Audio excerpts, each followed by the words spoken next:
এটা এমন একটা মজার সূরা, এই সূরা হলো বেহেশতের জাতীয় সঙ্গীত। মুসলমান, আমি আপনাদের সামনে এমন একটি সূরা তেলাওয়াত করেছি, সূরার নাম কি?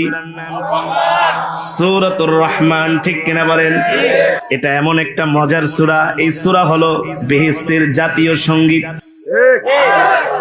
এই দুনিয়ার জমিনে যারা কোরআনকে মহব্বত করবে, আল্লাহ তাআলা নিজের কুদরতি কণ্ঠ দিয়া তাদেরকে কোরআন শোনাবে।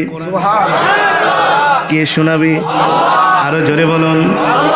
দুনিয়ার মানুষের কণ্ঠ যদি এত সুন্দর হয়, আমার রবের কণ্ঠ কেমন হতে পারে? আল্লাহ তাআলা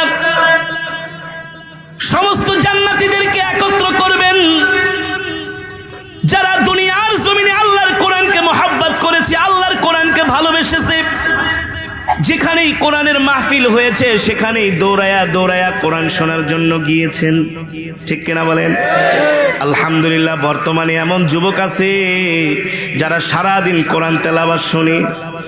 আগে গান শুনতে, এখন আর গান শুনে না। আগে শুনতো ফাইটটা যায়, সিররা যায়, লয়া যায়, খায়া যায়। এখন দেখে এগুলা শুনে কোনো লাভ নাই। এখন যুবকরা আল্লাহর কোরআন শোনে, মুসলমানরা আল্লাহর কোরআন শোনে, ঠিক কিনা বলেন?